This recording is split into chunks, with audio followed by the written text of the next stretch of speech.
사랑의 하나님 아버지, 감사합니다. 주님, 이 시간 주만 바라보게 하여 주시옵소서. 세상을 바라보던 모든 시선을 바꾸어서 사랑의 주님, 은혜의 주님, 생명의 주님만을 바라보며 나아갈 때에 그 주님이 우리에게 참된 소망이 되며 또 참된 구원자가 되는 귀한 축복을 더하여 주옵소서. 감사드리며 예수님의 이름으로 기도합니다. 아멘. 네, 할렐루야. 네, 주의 사랑이 충만한 예배가 되기를 주님의 이름으로 축원합니다. 오늘 하나님의 말씀 함께 읽겠습니다. 요한계시록 3장 7절부터 13절 말씀입니다. 요한복음 3장 7절부터 13절 말씀, 저와 여러분 한 절씩 교독하겠습니다. 빌라델비아 교회의 사자에게 편지하기를, 거룩하고 진실하사 다윗의 열쇠를 가지시니 곧 열면 닫을 사람이 없고 닫으면 열 사람이 없는 그이가 가라사대,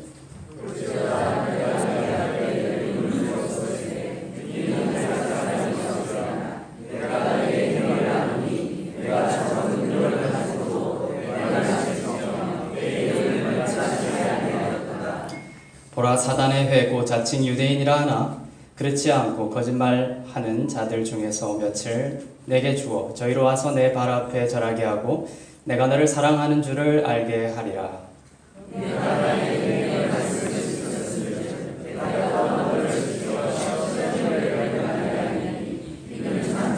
세상에 땅에 구하는 자들을 심하리라. 내가 속히 이 말이니 내가 가진 것을 굳게 잡아 아무나 내 면류관을 빼앗지 못하게 하라. 이기는 자는 내 하나님 성전의 기둥이 되게 하리니 그가 결코 다시 나가지 아니하리라. 내가 하나님의 이름과 하나님의 성곧 하늘에서 내 하나님부터 내려오는 새 예루살렘의 영광 나의 새 이름을 함께 읽겠습니다. 귀 있는 자는 성령이 교회들에게 하시는 말씀을 들을지어다.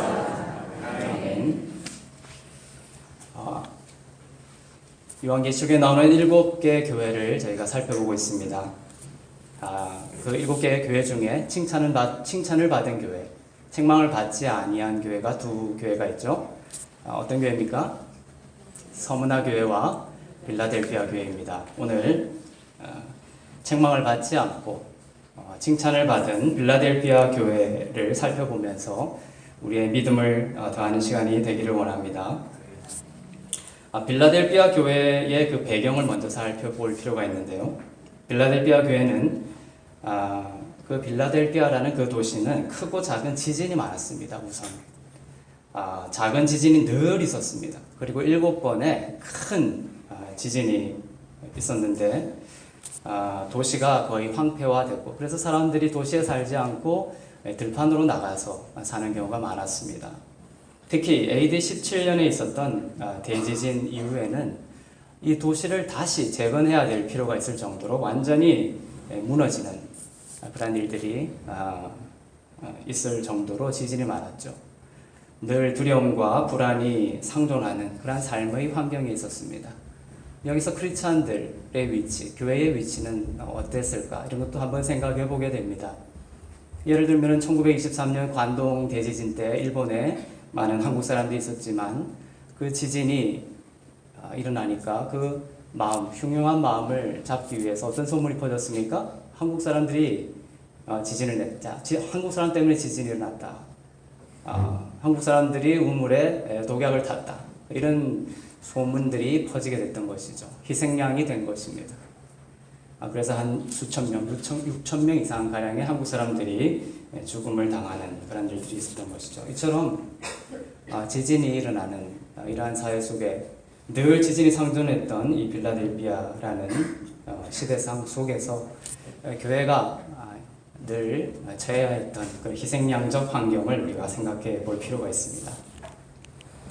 지진으로 무너진 이 도시를 다시 재건할 때에 이 로마 황제의 이름을 따서 다시 도시를 재건하게 됐던 것이죠. 로마 황제의 도움을 받아서 도시를 재건했습니다. 그래서 이 도시의 이름을 로마 황제의 이름을 따서 이제 도시의 이름을 다시 또 변경했다가 또 다시 이제 30년을 쓰고 난 이후에 다시 빌라델비아라는 도시명으로 또 다시 바꾸게 되었죠. 나중에 또 이 빌라델피아라는 이름은 또 여러분의 이름을 개명하게 되고 지금은 또 이슬람식 알라의 어떤 도시다 이런 이름을 가지고 있습니다. 빌라델피아는 또한 로마와 소아시아를 연결하는 교통의 요지였어요. 7교회의 그 지도를 우리가 펼쳐보면 빌라델피아 교회가 그 중심에 있다는 것을 우리가 보게 됩니다. 교통 중심지였기 때문에 예루살렘의 그 예루살렘이 쇠락하게 되면서 많은 유대인들이 빌라델피아로 모여들게 되었던 것이죠.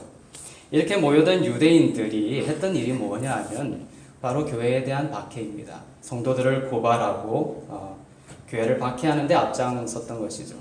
이 유대인들이 교회를 박해하면서 퍼뜨렸던 잘못된 소문과 교리가 뭡니까? 바로 예수님의 신성을 부인하는 거예요. 예수님은 하나님이 아니다. 그렇게 이야기를 했고 또한 그 십자가에서 죽임을 당한 그 예수는 그저 한낱 한 인간에 불과하다. 한 인간이 십자가에서 저주를 받은 것에 불과하다. 십자가형을 당하는 사람들은 저주를 받은 것이다. 이런 인식이 있었습니다. 그래서 그 예수는 십자가에서 저주받은 한 인간에 불과하다. 이러한 소문이 그러한 교리가 유대인들을 중심으로 퍼졌던 것입니다. 이러한 유대 혼합주의로 말미암아 교회의 믿음이 흔들리고 있었던 것입니다. 세 번째 배경은 뭐냐면 이 빌라델피아 교통의 요지였던 빌라델피아는 이 상인조합이 아주 강했어요. 교통이 또 발달했기 때문에 그래서 도시를 재건해준 로마의 그 영향력 아래에서 이러한 상인조합은 로마 문화의 우상 종교와 연결이 되어서 크리스찬들의 신앙을 위협하고 있었습니다. 빌라델피아에서 돈을 벌고 또 빌라델피아에서 성공을 하려면 이 상인조합에 가입하지 아니하면 활동하기가 어려웠습니다. 카르텔이 상당히 심했던 것이죠. 그래서 회유와 또한 협박이 있었습니다.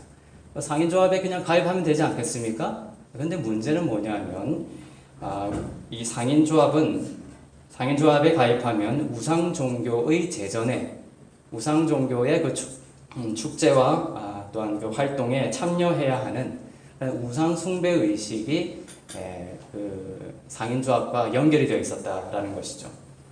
그래서 빌라델피아 성도들은 바로 상인조합에 가입하여 그 우상 종교에 조력할 것이냐 아니하면 거부하고 이러한 경제적인 어려움을 감내하면서 살아야 할 것인지를 결정해야 되는 이러한 어려운 상황 속에 있었던 것이죠. 이처럼 빌라델피아 교회는 예수님의 하나님의 아들 되심을 부인하는 유대 혼합주의, 그리고 우상 숭배, 그리고 경제적인 여러 가지 어려움 등 박해와 유혹 속에서도 그 믿음을 지켜가야 하는 그런 어려운 상황 가운데 있었습니다. 그런데 감사하게도 오늘 빌라델피아 교회가 예수님으로부터 이기는 자, 책망을 받지 않고 이기는 자다라고 칭찬을 받고 있습니다. 그래야 오늘 우리가 이 빌라델피아 교회의 본문을 살펴보는 것은 큰 의미가 있죠. 빌라델피아 교회가 처한 신앙적이고 경제적인 이러한 시험의 상황은 오늘날에도 마찬가지며 빌라델피아 교회가 왜 이기는 교회가 되었는지 그 비밀은 오늘날 우리에게도 동일한 교훈이 되고 또 믿음의 배움이 된다. 영적인 무기가 될 것이다. 이렇게 생각합니다. 빌라델피아 교회의 사자에게 보내는 편지에서 오늘 말씀하시는 분은 스스로를 먼저 누구라고 밝히십니까? 거룩하고 진실하사 다윗의 열쇠를 가진 자다. 예수님이 자기를 그렇게 처음에 소개하고 있습니다. 이 부분이 상당히 이제 중요한 부분으로 등장하고 있습니다. 우리 7절을 먼저 우리 함께 읽겠습니다. 네, 시작.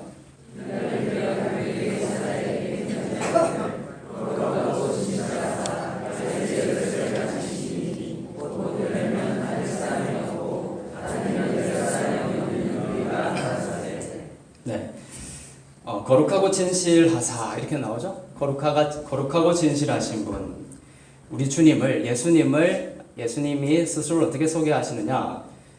거룩하고 진실하신이다라고 표현하고 있습니다. 하기오스 호 알레티노스. 이것은 무슨 뜻이냐면 거룩하고 진실하다 이렇게 병행적으로 해석할 수도 있지만 문법적으로 보면 뒤에 알레티노스가 진실, faithful, 진실로, 정말로 이런 뜻이거든요. 앞에 하기오스가 거룩하다. 그래서 이것은 원문적으로 보면 정말로 거룩하다, 진실로 거룩하다 이런 의미가 된다는 것이죠. 그래서 진실로 거룩하시니, 참으로 거룩하신 곧 다윗의 열쇠를 가지신 이가 말씀하고 있는 것이에요. 이사야서에 보면 이 하기오스라는 이 거룩하다라는 말은 50번이 나오는데 53번이 나오는데 30번 가까이가 하나님에 대하여 쓰고 있습니다. 또한 이 하기오스는 원래는 하나님에 대해서 썼던 그러한 단어입니다. 이 주님이 빌라델비아 교회에게 자기를 소개하면서 내가 진실로 거룩하다 이렇게 왜 말씀하시냐? 우리는 너무나 당연하게 하나님 거룩하신 분 아니냐 이렇게 얘기할 수 있겠지만 지금 방금 빌라델비아의 그 배경을 제가 이야기했죠. 거기서 예수님이 내가 진실로 거룩한 자다라고 말씀하시는 것은 무슨 의미냐? 그것은 당시에 그 유대혼합주의를 통하여서 퍼졌던 교리, 예수님은 한 인간에 불과하다, 십자가에서 저주받은 한 인간에 불과하다라는 이 교리를 정면으로 반박하는 말씀입니다. 그러니까 나 예수는 하나님이다라는 말씀을 하고 계신 거예요. 예수님이 단순한 인간이 아니라 하나님이신 인간이라는 것을 분명히 밝히고 있습니다. 예수님은 완전한 하나님이시며 완전한 인간이십니다. 이것을 부정하고 이 한쪽을 부인하는 것은 이단이죠. 100% 이단입니다. 예수님은 완전한 인간이시며 완전한 하나님이시다. 지금 예수님께서 이렇게 자기를 소개하고 있습니다. 당시 유대혼합주의와 우상종교의 문화 속에서 예수에 대한 인식은 메시아가 아닌 십자가에서 저주받은 한 인간이다 라고 불과하다는 인식이었는데, 이러한 유혹 속에 있는 빌라델비아 교회에게 주님은 스스로를 참으로 거룩한 하나님, 완전한 인간이시며 또한 완전한 신이신 예수 그리스도의 정체성을 분명하게 드러내고 있습니다. 그러니까 십자가에 달렸던 그 예수가 누구라는 거예요? 인간이면서도 또 누구라는 거예요? 하나님이시라는 거예요. 이것이 인류 역사, 6000년의 인류 역사에서 가장 빅 뉴스입니다. 여러분들이 모든 능력은 여기서 나오는 거예요. 그런데 이것을 우리가 많이 망각하는 것입니다. 하나님이 십자가에서 돌아가신 거예요. 이것은 어마어마한 신학적인 깊이를 가지고 있는 거예요. 하나님이 돌아가신 거예요. 인간은 죽을 수도 있고 십자가에 달릴 수도 있고 많은 사람들이 십자가에서 못 박혀 죽었습니다. 하지만 하나님이 십자가에서 돌아가신 거예요. 왜? 우리는 질문해야 되는 것이죠. 왜? 돌아가신 분이 바로 하나님이다. 그것은 여러 가지 의미가 있습니다. 그분의 하나님이 죽으신 이유는 죄 없는 피가 흘려져야 되거든요. 죄 없는 피가 우리를 대신하여 흘려지심으로 우리의 어제와 오늘과 영원토록 우리의 모든 죄가 용서함 받기 때문에 그렇습니다. 그래서 하나님이 십자가에서 돌아가실 수밖에 없는 거예요. 죄 없는 피가 우리의 죄를 뒤집어 쓰고 십자가에서 돌아가셔야 됐던 것이죠. 그러니까 하나님이 십자가에서 돌아가셨다. 그것은 바로 우리의 모든 죄가 어떻게 됐다는 거예요? 용서함 받았다는 거예요. 그리고 하나님이 돌아가셨다는 것은 뭡니까? 그것은 끝입니까? 부활을 내포하고 있는 것이죠. 부활을. 하나님이 돌아가신 것은 하나님이 끝이 아닌 것이 인간처럼 하나님의 부활, 하나님의 아들의 부활을 예정하고 있는 것입니다. 또한 하나님의 죽으심은 뭡니까? 하나님과 인간 사이를 가로막고 있는 그 막이 깨진 거예요. 장벽이 무너진 겁니다. 하늘의 문이 열린 것입니다. 이러한 많은 신학적인 의미를 바로 하나님이 십자가에서 돌아가셨다라는 의미 속에 가지고 있는 것이죠. 7절에서 또한 주님께서 열면 닫을 사람이 없고 닫으면 열 사람이 없는 다윗의 열쇠를 가지신 분이다. 이렇게 이야기하고 있죠. 이 말은 어디서 인용한 것이냐면 이사야서 22장에서 인용한 구문입니다. 이사야서 22장 22절 23절을 제가 읽어볼게요. 내가 또 다윗 집의 열쇠를 그의 어깨에 두리니 그가 열면 닫을 자가 없겠고 닫으면 열 자가 없으리라. 이게 이사야서 22장 22절에 나옵니다. 이 이야기가 이제 이사야서 22장을 다 읽어봐야 되지만 제가 그 인용된 구절만 읽었습니다. 열면 닫을 자가 없고 닫으면 열 자가 없다. 그것이 이사야서 22장 22절을 인용한 것이다. 이사야서 22장의 이야기는 뭐냐면 히스기야 왕 시대에 그 셈나라는 국고 그 관리 관원이 있었어요. 그 국고의 어마어마한 히스기야 왕은 그 선왕이었고 대단히 강력한 왕이었죠. 어마어마한 재물을 가지고 있었습니다. 그 국고 관리자가 셈나라는 사람이었어요. 그 사람이 열쇠를 가지고 있었던 모든 것을 관장하는 권세를 가지고 있었습니다. 근데 그 사람이 어떤 일을 했냐면 자기가 죽고 난 이후에 안치게 될 그 묘실 무덤을 치장하는데 그 국고를 갖다 쓴 겁니다. 그 외에도 자기의 사적인 욕심을 위하여 국고의 문을 열고 사적으로 쓰게 됐던 것이죠.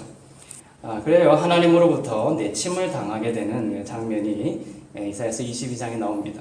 하나님은 그가 가지고 있던 모든 권세를 어떻게 하냐면 엘리야김, 셈나를 내치시고 엘리야김이라는 사람을 세워서 넘겨주시겠다라고 하십니다. 이때 지금 저희가 읽은 구절이 나오고 다윗의 열쇠라는 표현이 등장하고 있습니다.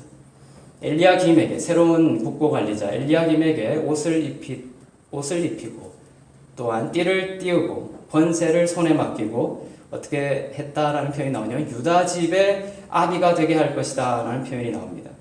즉 엘리야김은 누구를 상징하냐? 바로 예수님을 상징합니다. 유다의 자손으로 오시는 예수님을 이 엘리야김이 상징하고 있죠. 즉 모든 권세를 가지시고 철장으로 세계를 다스리시는 메시아이신 예수 그리스도를 바로 열면 닫을 자가 없고 닫으면 열 자가 없는 다윗의 열쇠를 가지시니 그가 바로 예수님을 상징하고 있습니다. 즉 이사야서 22장을 가지고 같이 살펴보면 왕실의 모든 국고를 열고 닫을 수 있는 권세를 가진 이 엘리야김처럼 하늘의 문을 열고 생명과 경건에 속한 모든 것을 우리에게 주실 수 있는 권세를 가지신 바로 예수 그리스도를 말하고 있죠. 빌라델피아 교회는 세상적으로 봤을 때는 약하고 가난하게 보였을 수도 있습니다. 상인조합에 가입하지 못하고 또 경제적인 카르텔의 바깥에서 경제적인 어려움을 당할 수 있었지만 그들은 모든 것이 충만하신 예수님에게 그들의 믿음의 시선을 두었던 것이죠. 국고의 열쇠를 가진 엘리야김처럼 모든 하늘의 창고의 열쇠를 가지시고 교회가 기도하고 성도가 예수의 이름으로 기도할 때 하나님의 일을 하는데 조금도 부족함이 없는 모든 충만을 우리에게 주실 수 있는 예수 그리스도 다윗의 열쇠를 가지신 분을 바로 빌라델피아 교회는 바라봤던 것입니다. 그렇게 예수님이 스스로를 소개하고 있습니다. 그런데 재밌는 것이 뭡니까? 열면 닫을 수 없고 닫으면 열 자가 없다 해놓고 뭡니까? 열어놨다라는데 문장이 정지하고 있어요. 열고 닫을 수 있는 다윗의 열쇠를 가지신 분인데 오늘 특별히 본문에서는 닫힘이 아니라 열림을 강조하고 있어요. 구약을 신약에서 예수님이 인용하는 구절들이 많아요. 주 여호와의 영이 내게 임하셨으니 그것도 이사야서를 인용하죠. 근데 예수님이 한 단어를 의도적으로 빼거나 붙이는 경우들이 있어요. 이걸 허투루 보면 안 됩니다. 예를 들면 이사야서에서는 주 여호와의 내게 임하였으니 내가 은혜의 해와 보복의 날을 선포하고 이것이 이사야서에 있죠. 그런데 예수님이 그것을 인용하시면서 뭡니까? 은혜의 해를 하고 보복의 날을 빼버려요. 왜 그러시냐? 예수님은 이사야서 구약을 인용하시면서 왜 의도적으로 보복의 날을 빼버리냐? 예수님이 있는 동안에는 보복의 날이 아니기 때문에 은혜의 해가 펼쳐진 것이기 때문에 그렇습니다. 예수님이 이사야서를 인용하시면서 열면 닫을 자가 없고 닫으면 열 자가 없다고 해놓고 뭡니까? 오늘 열림을 강조하고 있는 거예요. 볼지어다 8절에 보면 내가 8절 우리 같이 한번 읽어볼까요? 네. 시작.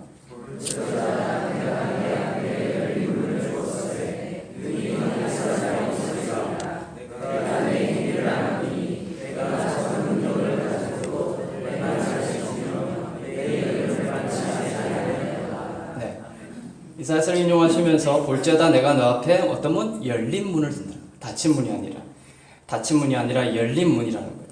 그리고 그 열린 문을 사람이 닫을 수가 없다. 닫을 사람이 없다. 이 문은 바로 예수 그리스도입니다. 이 문이 예수 그리스도라는 문이에요. 예수님은 스스로를 양의 문이다라고 요한복음 10장 7절에서 말씀하고 있습니다. 예수님은 스스로를 양의 문이다라고 스스로를 문이다라고 하시면서 나로 인하여 들고 나가는 자는 생명을 얻고 꼴을 먹고 살아날 것이다 라고 말씀하고 계신 것이죠. 바로 이 문이 예수님입니다. 왜 열린 문이냐? 그것은 예수님이 오신 이유가 세상을 심판하려 하심이 아니라 바로 누구든지 믿는 자들을 구원하시기 위해서 오신 것이기 때문에 그래요. 예수님이 십자가에서 우리의 모든 죄를 대신 지시고 죽으시고 부활하시는 그 십자가의 공로 때문에 예수님은 지금 닫힌 문이 아니라 열린 문으로 우리 앞에 계신다라는 거예요. 요한복음 3장 17절에서 예수님은 이렇게 말씀하십니다. 하나님이 아들을 세상에 보내신 것은 세상을 어떻게 하심이 아니다? 심판하려 하심이 아니라 예수님으로 말미암아 세상이 구원을 받게 하려 합니다. 예수님은 지금 열린 문이시라는 거예요. 예수님이 이제 이 열린 문의 때가 끝나고 재림하시게 되면 예수님이 다시 오십니다. 재림하시게 되면 더 이상 구원의 기회는 없습니다. 그때는 어떤 문이 되는 거예요? 닫힌 문이 되는 거예요. 이사야서의 말씀처럼 은혜의 해와 보복의 보복의 날이 그때 오는 거예요. 근데 그것도 재밌죠? 은혜의 해는 해가 길입니까? 보복의 날이 깁니까? 해가 길죠. 지금 예수님이 오시고 난 이후에 수천 년의 은혜의 해가, 긴 은혜의 해가 지나가고 있고 우리가 그 중간에 있는 거예요. 하지만 보복의 날은 짧아요. 길지가 않음에 감사합니다. 주님이 오시면 보복의 날이 반드시 온다는 거예요. 그렇지만 이 구약시대는 닫힌 문의 때였어요. 구약시대는 예수님이 오시기 전까지는 닫힌 문의 때였어요. 그래서 이사야서에서도 열면 닫을 자가 없고 닫으면 열 자가 없다. 어느 누구도 그 구약시대 때는 율법을 온전히 지켜서 하나님의 의를 취할 수 없는 시대였어요. 아담이 죄를 지었죠. 그것을 반대적으로 얘기하면 의를 잃어버린 거예요. 예수님을 통하여 우리가 죄로부터 씻김받는 것은 잃어버린 의를 회복하는 거예요. 그래서 구약의 율법을 통하여서 잃어버린 의를 회복하고자 했지만 율법을 지켜서 하나님의 의에 이를 수 없었던 것입니다. 그래서 이 구약 시대 때는 율법을 주셨지만 사실은 닫힌 문의 시대다. 성막에서 또 성전에서 제사가 끝없이 이어지고 짐승의 피가 멈추지 않고 흘려졌어요. 구약 성막 하면 되게 깨끗한 이미지죠. 하지만 실제로 여러분들이 가봤다면 항상 거기는 피가 이렇게 흥건히 젖어 있는 곳이 성막입니다. 피의 냄새 때문에 성막에 가까이 갈 수가 없는 거예요. 그렇게 끝없이 우리의 죄를 속죄하기 위해서 피가 흘려졌던 그 구약시대.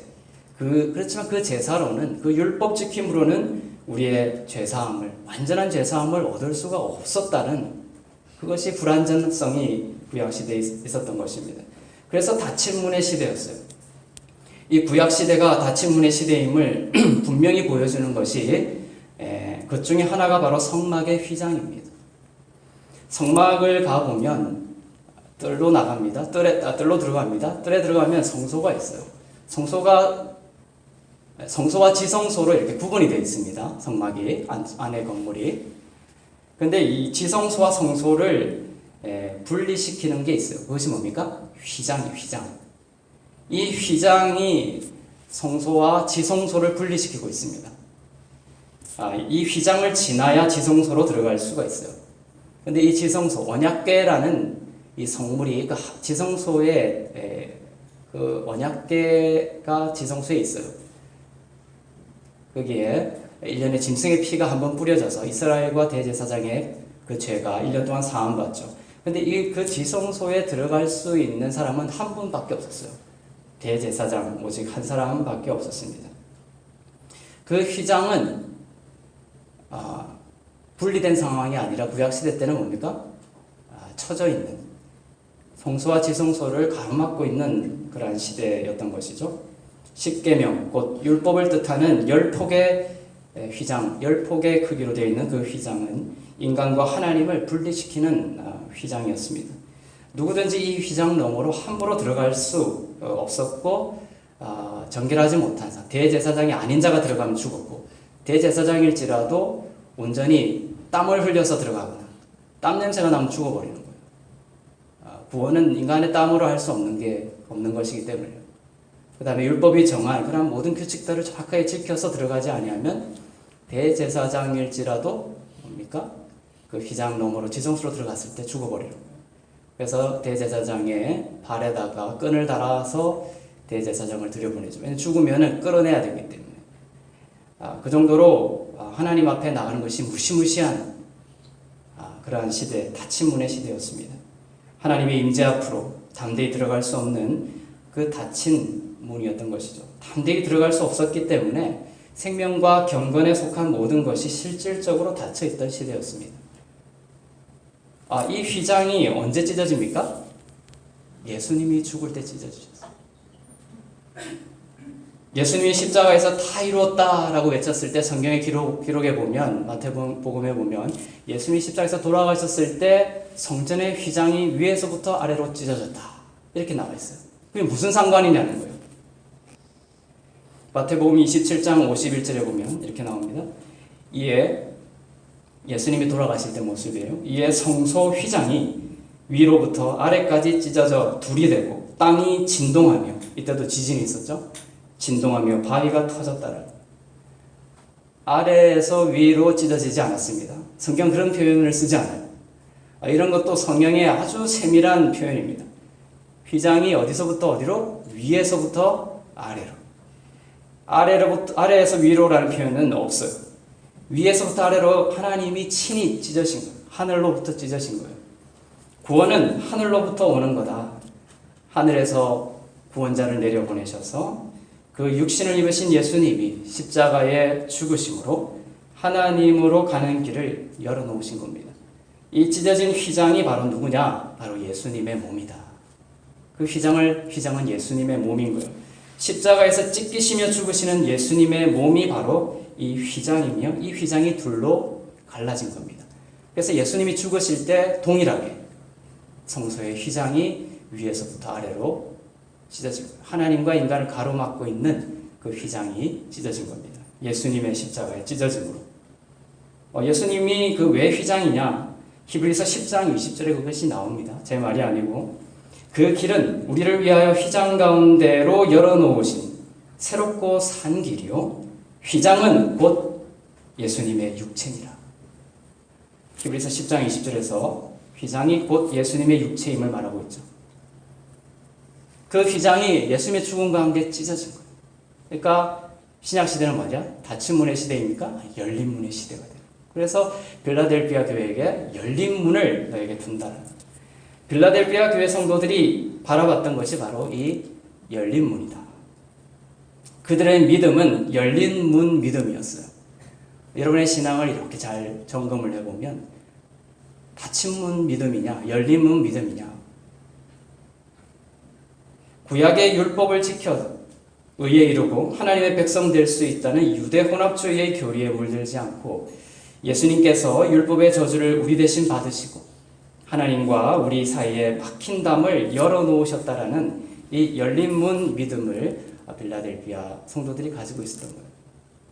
이제 두려워 떨며 하나님의 임재 앞에 나가기를 주저했던 그 닫힌 문 믿음이 아니라, 여러분 하나님 앞에 나아갈 때에 하나님이 여러분의 죄를 지금 바라보시면서 그 죄에 맞는 형벌을 주실 것 같다. 이게 닫힌 문 믿음, 닫힌 문 믿음. 거기는 능력이 없습니다. 그렇다고 죄를 허용하는 것은 아니지만, 비록 내가 어떠한 연약함과 주님께 부끄러운 모습이 있을지라도 예수님이 그의 죽음으로 말미암아 하나님과의 사이에 열린 문이 되셨다는 이 믿음을 가지고, 이 열린 문 믿음을 가지고 하나님 앞에 나아갈 때에 우리에게 새롭고 산 길, 새롭게 살아나는 길이 거기서부터 일어난다는 거예요. 하나님의 아들이신 예수 그리스도의 보혈을 힘입어 담대히 하나님의 임재 앞으로 나아갈 수 있는 열린 문 믿음을 여러분도 가지시길 바랍니다. 많은 사람들이 이렇게 가르쳐요. 모든 것을 깨끗하게 해서, 너희의 모든 죄를 다 없이 해서, 잘못하지 않는 생활을 갖춰서 하나님께 나아가라. 그럼 예수님 하나님께 나아갈 이유가 없죠. 예수님만이, 하나님만이 우리를 살리시고 고칠 수가 있어요. 우리의 모든 것을 다 고쳐서 나가라는 것은 뭡니까? 예수님이 필요 없다라는 거예요. 예수님은 어떻게든 뭡니까? 우리가 예수님 앞에 나아가서, 있는 모습 그대로 나아가서 주님의 옷자락을 잡을 때 치유가 일어나는 거예요. 회복이 일어나는 거예요. 그것을 거꾸로 가르치면 안 된다는 거예요. 그래서 하나님 앞에 나아가기를 두려워하는 많은 사람들이 있는 모습 그대로 주님 앞에 나아가면 누구를 힘입어? 바로 열린 문이신 예수님을 힘입어 나가면 살아나는 거예요. 예수님이 열린 문이 되심으로 하늘과 땅을 가로막고 있던 그 저주의 문이 찢어지고 축복의 문으로 열리게 되었습니다. 예수님이 열린 문 되심으로 하늘에 속한 모든 축복이 믿는 자들을 향해 열린 거예요. 에베소서 1장 3절에 말씀하고 있습니다. 찬송하리로다 하나님 곧 우리 주 예수 그리스도의 아버지께서 그리스도 안에서 하늘에 속한 모든 신령한 복으로 우리에게 복 주시되, 하늘에 속한 모든 신령한 복을 우리에게 주시고자 하는 거예요. 하늘에 속한. 근데 그 하늘에 속한 신령한 복이 우리에게 흘러오기 위해서는 어떻게 되는 거예요? 바로 스키죠. 찢어져야 돼요. 하늘과 땅을 가로막고 있는 휘장이 찢어져야 되는 거예요. 그래서 그리스도 안에서 하늘에 속한 모든 신령한 복을 우리에게 주셨다라는 말씀이 바로 그 말씀이에요. 예수님이 우리에게 열린 문이 되심으로 말미암아 바로 하늘에 속한 모든 신령한 축복이 성도들에게 주어졌다. 열렸다라는 거예요. 근데 열면 닫을 사람이 있다 없다? 없다라는 거예요. 닫을 자가 없다라는 거예요. 사람 중에 닫을 사람이 없다라는 겁니다. 여러분 자신은 닫을 수 있습니까? 여러분도 사람이죠. 사람 중에 닫을 사람이 없다는 거예요. 여러분도 닫을 수가 없어요. 베드로가 갈릴리 바다로 빠져들죠. 절대로 빠져서 죽을 수가 없는 거예요. 베드로가 빠져들어가는 속도보다 주님의 구원의 속도가 더 빨라요. 주님이 열면 닫을 자가 없는 거예요. 노아의 방주 시대 때는 그는 이제 반대 측면인데, 구원의 방주, 예수님을 뜻하는 구원의 방주에 노아의 가족 8명을 들어가게 하고, 그 다음에 모든 그 바다는 저주를 상징하거든요. 그 저주의 바다로부터 노아의 방주의 문을 닫아버리죠. 그런데 그 노아라는 영화를 보면 노아가 안에서 닫는 이런 식으로 영화가 그려졌지만 잘못된 거죠. 그 성경을 보면 밖에서 하나님이 닫으신다며 나와요. 사람이 닫으면 그 문은 열릴 수 있죠. 하지만 그 구원의 방주의 문을 누가 닫으셨다? 하나님이 닫으십니다. 닫으면 열 자가 없다라는 거예요. 하나님께서 닫으시면 모든 저주와 모든 재앙으로부터 그 문을 닫으시면 열 자가 없는 것입니다. 또한 구원의 문을 열어놓으시면 어떠한 자도, 여러분 스스로도 그 열린 문을 닫을 수가 없다는 것을 깨달으시기 바랍니다. 성도들이 해야 될 것은 뭐냐? 자꾸 열려고 하는 것이 아니라 주님이 나의 열린 문이심을 깨닫는 것, 믿는 거예요. 나를 향해 문이 열려 있구나를 믿음으로 받아들이는 것입니다. 성도들은 자신의 힘으로 문을 열려고 애쓰는 삶이 아니라 예수님이 나의 열린 문 되심을 통하여 주님의 보혈로 주님이 나의 열린 문이 되심을 믿고 바라보기만 하면 이 열린 문을 통해 그리스도 안에 있는 모든 충만이 흘러온다라는 것입니다. 빌라델비아 교회는 스스로의 힘으로 유혹과 시험을 이기려고 하지 않았어요. 자신의 약함을 인정하고 오직 예수께서 그분의 보혈로 나의 열린 문이 되심을 바라보며 하늘에 속한 그들 유혹과 시험을 이길 수 있었던 비밀이 여기서부터 나오는 거죠. 바로 하늘에 속한 유혹과 시험을 이길 수 있는 모든 생명과 경건의 모든 능력을 하늘로부터 받게 된 것입니다. 베드로서 1장 2절에 보면 그의 신기한 능력으로 생명과 경건에 속한 모든 것을 우리에게 주셨으니, 완료형을 쓰고 있어요. 생명과 경건에 속한 모든 것을 우리에게 이미 주셨다는 거예요. 이는 자기의 영광과 덕으로서 우리를 부르신 자를 알므로 말미암음이니라. 생명과 경건에 속한 모든 것을 이미 우리에게 주셨습니다. 우리에게 아직 주시지 않았고 우리가 기도하면 주시는 분이 아니라 아주 더욱더 치밀하게 이야기하면 뭡니까? 생명과 경건에 속한 것을 예수로 말미암아 이미 주셨다. 완료형을 쓰는 거예요. 이미 온 것을 발견하는 것이 기도요, 찬양이고 예배인 거예요. 그것을 우리가 실제적으로 이미 온 것을 공급받고 누리며 그것을 이길 수 있는 비밀은 바로 우리를 부르신 자, 곧 예수 그리스도를 아는 것을 통하여서, 오늘 베드로후서 1장 2절이 이렇게 얘기하고 있죠. 우리를 부르신 자를 알므로 말미암아 예수 그리스도를 아는 것을 통하여 생명과 경건에 속한 모든 것을 우리가 받고 누릴 수 있다는 거예요. 그래서 교회는 예수 그리스도를 아는 것이 풍성해야 돼요. 교회는 딴 곳이 아닙니다. 사랑을 실천하고 어려운 자를 돕고 이런 것은 당연히 나오게 돼 있어요. 이 교회는 무엇으로 가장 본질적으로 충만해야 되냐? 바로 예수 그리스도를 아는 것으로. 예수 그리스도에 대한 온전한 지식이 충만한 곳이 교회가 되어야 돼요. 그것으로 인해 생명과 경건에 속한 연약한 자를 돕고 죽은 자를 살리고 귀신을 쫓는 생명과 경건에 속한 모든 것들이 우리에게 흘러온다는 거예요. 본질이 빠지고 이 겉에서 춤추는 것이 돼서는 안 되는 것이죠. 여러분들도 이 땅을 살아가는 근본적인 삶의 목적이 바로 예수 그리스도를 아는 것이 되기를 바랍니다. 요한계시록 3장 8절에 보면 볼지어다, 방금 우리가 읽었지만 내가 내 앞에 열린 문을 두었을 때 능히 닫을 사람이 없으리라. 내가 너의 행위를 아노니 내가 적은 능력을 가지고도, 이렇게 되어 있어요. 적은 능력을 가지고도 내 말을 지키며. 이것은 빌라델피아 교회의 신앙의 모습을 보여주고 있어요. 빌라델피아 교회는 적은 능력을 가지고서도 내 말을 지키며 내 이름을 배반하지 않았다는 것은 무슨 뜻이냐? 적은 능력은 헬라어로 미크로스 두나미스입니다. 미크로스는 마이크로에서 나온 헬라어예요. 헬라어 원어입니다. 미크로스에서 영어의 마이크로가 나왔죠. 그래서 이 적은 능력, 두나미스는 다이너마이트가 여기서 나옵니다. 미크로스 두나미스, 아주 작은 마이크로, 아주 작은 능력을 말합니다. 눈에 보이지 않을 정도입니다. 빌라델피아가 그랬다는 거예요. 무능력을 말합니다. 빌라델피아 교회의 무능력을 말합니다. 빌라델피아 교회는 스스로 강해지려고 하지 않았어요. 나의 강함을 자랑하며 나아가지 않았습니다. 세상의 가치는 다르죠. 너의 강함을 갖추라는 겁니다. 이 땅을 살아가면서 스펙 쌓고, 그죠? 좋은 학교 가고, 이것이 다 강해져라는 거예요. 그걸로 하나님의 일은 반대입니다. 나의 무능력을 자랑하는 거예요. 나는 할 수 없음을 주님 앞에 내어놓는 것입니다. 빌라델피아 교회는 강해지려고 하지 않았고 나의 강함을 자랑하며 나가지 않았습니다. 빌라델피아 교회의 고백은 뭐냐? 나의 약함 가운데 그리스도의 능력이 강함이라.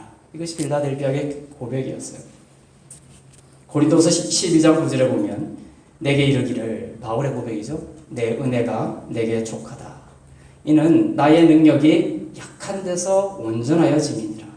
그러므로 내가 도리어 크게 기뻐함으로 무엇에 대하여 자랑한다? 나의 여러 약한 것들에 대하여 자랑할 것이니 이는 그리스도의 능력으로 내게 머물게 할 것이다. 내가 약함을 자랑하며 주님 앞에 나가면 주님이 강함으로 역사하십니다. 나 강해. 주님 나 강합니다. 라고 주님 앞에 나가면 주님이 일하지 않는다. 이것이 복음의 아주 신비로운 법칙입니다. 나의 강함을 자랑하는 것이 아니다. 나의 강함을 의식하고 자랑하면 그리스도의 능력이 열린 문으로 나에게 임하지 못한다. 나의 힘을 자랑하고 내가 강해지면 하나님의 일을 잘할 것 같지만 그렇지 않습니다. 하나님은 우리들이 하나님의 은혜를 의지하여 살아가기를 원하시는 거예요. 하나님은 우리에게 원하는 삶은 한 가지예요. 은혜 의존적인 삶. 예수님 없이는 안 되는 삶. 열심히 살고 세상에서도 떵떵거리고 잘 살고 있어요. 그런데 어느 날 저녁에 보니까 예수님이 필요 없는 삶을 살고 있어요. 오늘. 그런 삶을 하나님은 원하지 않는다. 그런 성공적인 삶이 아닙니다. 어떻게든 예수님이 필요한 삶, 내 삶 가운데 하나님의 은혜만을 의지하여 내가 살 수밖에 없음을 하나님께 고백하면서 살아가는 그러한 삶을 하나님은 원하신다. 그런 은혜 절대 의존적인 하나님의 교회가 되기를 원했고 빌라델피아 교회가 바로 그랬다는 거예요. 하나님은 빌라델피아 교회의 행위를 아신다라고 되어 있어요. 그 행위를 아시고 여러 축복을 오늘 본문 가운데서 약속하고 있습니다. 오늘 본문에서 이제 제일 중요한 부분으로 들어가고 있습니다. 사실 이거 하나만 알면 끝나는 거예요. 빌라델피아 교회가 칭찬받는 행위가 오늘 어떻게 나오냐면 8절에 보면 너가 저런 능력을 가지고도 내 말을 지켰다. 내 이름을 배반하지 아니하였다. 이렇게 되어 있죠. 또 10절에 보면 너가 나의 인내의 말씀을 지켰다. 내 말을 지키고 또 내 이름을 배반하지 않고 나의 인내의 말씀을 지키고 이런 많은 행위들이 어디로 수렴되고 있냐? 최고봉이 어디냐? 바로 12절입니다. 12절에 보면 무엇이 나오냐? 어떻게 시작하죠? 이기는 자. 이기는 자는. 이기는 자라는 것이 여기만 나오지 않아요. 계속 다른 교회도 나와요. 이기는 자는. 이기는 자라는 표현으로 수렴됩니다. 빌라델피아 교회는 잘 이겨온 거예요. 그래서 칭찬받은 거예요. 책망받지 않고. 앞으로도 잘 이길 겁니다. 실제로 빌라델피아 교회는 셀주크 투르크 시대를 거치면서 1000년 이상 이 7개의 교회 중에 가장 나중까지 살아남는 교회가 됐어요. 이기는 자였던 것이죠. 이기는 자는 뭐냐는 거예요. 그러면 우리가 보통 성경에서 이 성경을 껍질로 읽으면 이기는 자 하면 이제 내가 이기는 삶을 내 힘을 강하게 해서 이기는 삶을 살아야지 이렇게 해서 넘어지는 거예요. 이것이 성경을 보는 성경이 간단치가 않아요. 그래서 성경을 유시민이나 많은 사람들이 10번, 100번 읽지만 예수님을 발견하지 못하고 자기 힘만 강해지는 이유가 그거예요. 성경을 껍질로 읽으면 반드시 자기의 의와 자기 힘을 강화시키는 쪽으로 가게 돼 있어요. 그래서 이기는 자는 하면 이제 내 삶은 이기는 삶을 살아야지. 이것도 하고 저것도 해가지고 이기는 삶에 합당한 그런 능력을 갖춰야지. 이렇게 가는 것이 세상이 성경을 보는 거죠. 내 능력으로 이기는 것이 아니에요. 이기는 자는 이렇게 많은 사람들이 내 힘과 노력으로 내 행위로 이겨보려고 했습니다. 그러나 성경이 말하는 이기는 자의 비밀의 근원은 그게 아니다. 요한계시록을 사도 요한이 썼죠. 성경은 성경으로 푸는 게 제일 좋아요. 같은 사도 요한이 또 요한일서를 썼습니다. 요한일서에서 이 이기는 자가 뭐냐, 무슨 의미냐를 동일한 저자 사도 요한이 밝힙니다. 이기는 자가 뭐냐? 요한일서 5장 4절 5절을 제가 읽겠습니다. 대저 하나님께로서 난 자마다 세상을 이기느니라. 이기는 게 나오죠. 세상을 이긴 이김은 이것이니 우리의 믿음이니라. 믿음이 납니다. 어떤 믿음이냐면 예수께서 하나님의 아들이심을 믿는 자가 아니면 세상을 이기는 자가 누구냐? 아멘. 당시 그 빌라델피아의 배경이 뭐라고 그랬죠? 예수님은 하나님의 아들이 아니다라고 했죠. 그냥 저주받은 한 인간에 불과하다라는 것이 유대 혼합주의의 교리였고 당시 도시에 퍼져 있던 교리였죠. 오늘 예수님께서 자신이 하나님을 서두에서부터 밝히시면서 이기는 자로 최고봉을 이루면서 그 이기는 자가 누구냐라는 것을 오늘 요한일서 5장 4절부터 5절까지 말씀합니다. 어떤 믿음이다? 바로 예수께서 하나님의 아들이심을 믿는 자가 아니면 세상을 이기는 자가 누구냐? 예수님이 하나님의 아들을 믿는 자, 그 자가 세상을 이긴다는 거예요. 믿습니까? 네. 그래서 예수님이 십자가에 돌아가시고 마태복음 27장인가요? 보면 예수님이 십자가에 돌아가시고 예수님을 채찍질하고 또 예수님을 힘들게 했던 고초를 겪게 했던 로마 병정이 예수님의 죽음의 과정을 다 살펴보고 예수님이 죽으신 뒤에 한마디 하죠. 그분은 진짜 뭐다? 하나님의 아들이셨다. 그 로마 병정 아마 그때 회심했을 거예요. 하나님의 아들의 믿음으로 세상을 이기는 삶을 살았을 것입니다. 빌라델피아 교회가 세상 곧 당시 유대 혼합주의와 우상 숭배 많은 유혹과 시험을 이길 수 있었던 비밀이 바로 여기 있습니다. 바로 예수께서 하나님의 아들이심을 믿었기 때문입니다. 오늘 이 믿음 하나만 가지고 가셔도 여러분은 세상을 이기는 자가 될 것입니다. 예수께서 하나님의 아들이심을 믿습니다. 하나님의 아들 예수께서 나의 모든 죄를 용서하시고 의롭게 하셨음을 믿습니다. 제가 나중에도 또 여러 설교와 또 성경 공부를 통해서 말씀드리겠지만 하나님의 아들이다라는 이 표현은 예수님의 부활을 내포하고 있어요. 그리고 나의 의롭게 됨을 내포하고 있어요. 그래서 로마서 1장에 보면 그가 부활하심으로 말미암아 하나님의 아들로 선포되셨다. 이런 표현이 나와요. 그분은 예전부터 하나님의 아들이셨어요. 그런데 왜 굳이 로마서 1장 4절에서 그가 부활하사, 성경의 영어로는 부활하사 하나님의 아들로 선포되셨다 하느냐. 하나님의 아들이라는 말로 선포됐다는 것 속에 뭐냐? 부활을 내포하고 있다는 거예요. 이 부활은 또 어떤 의미냐면 로마서 4장 25절에 보면 그가 우리의 죄를 위하여 내줌이 되고 우리를 살리시기 위하여 우리를 의롭다 하시기 위하여 부활하셨다 이렇게 돼 있어요. 이 두 가지가 나오죠. 우리의 죄를 사하기 위하여 죽으시고 내줌이 되고 우리를 의롭게 하시기 위하여 뭐다? 부활하셨다. 살아나셨다. 그러니까 하나님의 아들이라는 말은 이렇게 신학적으로 연결이 되는 거예요. 하나님의 아들임을 믿습니다라는 것은 예수님의 부활을 믿습니다. 또 내가 하나님의 아들임을 믿습니다라는 말씀이 뭡니까? 나의 모든 죄가 용서함받고 내가 하나님의 의롭게 됨을 믿습니다. 이것이 이 하나님의 아들을 믿는 믿음 속에 다 들어있는 거예요. 예수께서 열린 문이 되셨습니다. 결코 닫히지 않는 열린 문이 되심을 믿습니다. 은혜의 보좌 앞에 담대히 나아갈 수 있게 된 것을 믿습니다. 예수께서 열린 문이 되심으로 하늘에 속한 모든 생명과 경건에 속한 모든 것들이 이제 우리에게 쏟아지는, 우리가 기도할 때, 예수의 이름으로 기도할 때 우리에게 충만히 공급될 것을 믿는 열린 문이 된 것을 믿습니다. 이렇게 예수의 이름으로 선포하고 기도하면 생명과 경건이 우리 가운데 성령의 능력으로 역사되는 것입니다. 예수께서 하나님의 아들 되심을 믿습니까? 네. 이 믿음을 소유한 교회에게 주시는 축복이 9절부터 12절까지 있어요. 제가 읽겠습니다. 9절에서는 하나님의 아들임을 믿습니다 라는 이 고백을 하는 자에게는 이런 축복이 있는 거예요. 9절에 보면 유대인의 지도자들이 교회 앞에 무릎 꿇게 될 것이다.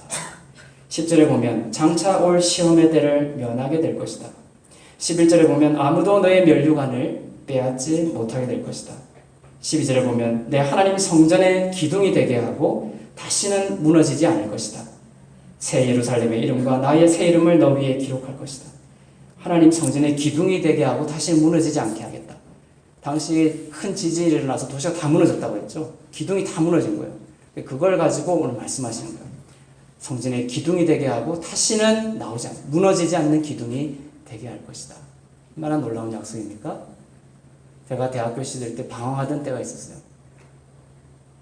무슨 책을 학교 앞에 인문서적에 앉아가지고 수 개월을 탐독하고 했지만 그 방황이 끝나지 않았던 시간들이 있었어요. 하지만 어느 날 학교 앞 그 도서관 앞에서 하늘을 보고 도서관에서 나와서 하늘의 별을 보면서 누워있는데 갑자기 내 마음속에 이런 믿음이 들어오는 거예요. 나는 하나님의 아들이다. 그러니까 예수님이 하나님의 아들이라는 것은 에베소서에 보면 연합을 말하죠. 우리가 그와 함께 죽고 그와 함께 연합하여 부활하여 하나님 우편에 앉았다라고 되어 있죠. 우리의 신분이 그겁니다. 하나님과 연합하여. 그래서 예수님이 하나님의 아들로 선포된 것은 그를 믿는 모든 자들이 뭐가 됐다는 거예요? 하나님의 아들들이 됐다는 거예요. 그날 별을 보면서 하나님께서 저에게 그런 믿음을 주시고 갑자기 그래서 이론으로 설명이 될 수 없는 하나님의 정권적인 믿음이죠. 나는 하나님의 아들이구나. 나는 하나님의 아들이구나. 내가 하나님의 아들임이라는 이 믿음이 내 안에 쑥 들어오니까 뭡니까? 나의 모든 것이 바뀌기 시작했어요. 배짱 두둑한 사람이 됐어요. 뭐 하나 없고 자랑할 것이 없는 사람이었지만 또 모든 유혹 가운데서도 담대히 이길 수 있는 그러한 새 힘이 나로부터 흘러나오는 것을 느낄 수가 있어요. 나는 하나님의 아들이구나. 이 마지막 때에 우리들에게도 수많은 시험과 유혹이 밀려옵니다. 우리 자녀들도 삼키려고 하죠. 우리 스스로의 힘으로 이기려고 하지 않고 예수가 하나님의 아들이시구나. 또 내가 그로 인하여 하나님의 아들 되었구나. 그 믿음으로 생명과 경건의 모든 것을 흘려받고 또 승리하는 축복을 여러분들이 누리시길 바랍니다. 우리가 정말 하나님의 아들이 되었다라는 이 믿음을 가지면 죄로부터도 이길 수 있는 능력을 얻어요.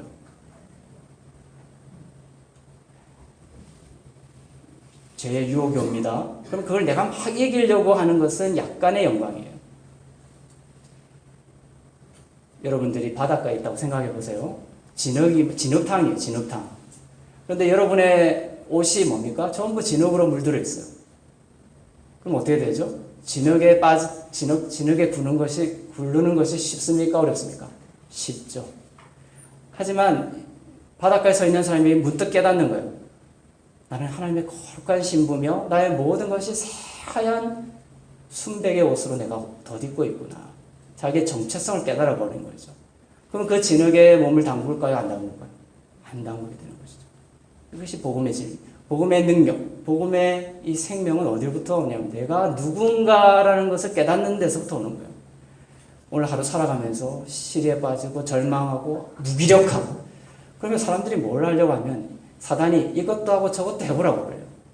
그렇게 여러분들을 공격하는 거예요. 여러분들이 죽고 싶어. 이거 나 삶에 이제 다 끝났구나. 절망이구나. 그러면 사단이 싹 들어와가지고 뭐라도 하라는 거예요.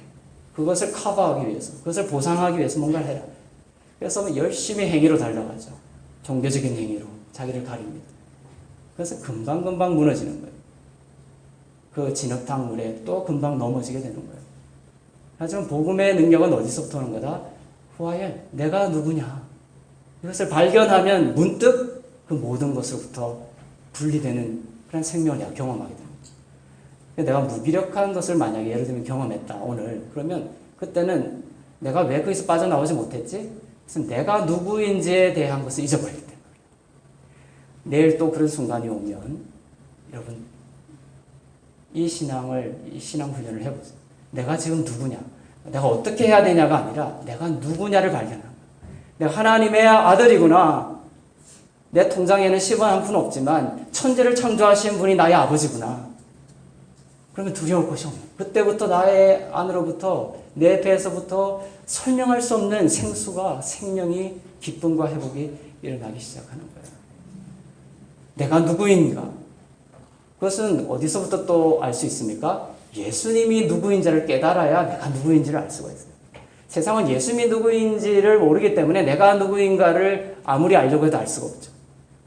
하지만 내가 누구인지를 알 때 세상을 이길 수 있는 힘이 생기고 내가 누구인지를 알기 위해서는 뭐다? 바로 예수님이 누구이신지 하나님의 아들이심을 내가 정확한 믿음의 눈으로 바라보고 고백할 때에 내가 누구인지가 설명이 되어지는 것이고 내가 하나님의 아들임을 깨닫는 순간 세상을 이길 수 있는 힘이 우리에게 흘러온다는 것이죠. 예수님이 하나님의 아들이심을 믿습니까? 네. 여러분들이 그리스도 안에서 하나님의 아들이심을 믿습니까? 네. 그 믿음으로 빌라델비아 교회와 같이 세상을 이기는 믿음의 성도들 다 되시기를 주님의 이름으로 축원합니다. 네. 우리 찬송가 한번 함께 부르고 기도하겠습니다. 하나님의 은혜로 1절 2절만 하겠습니다.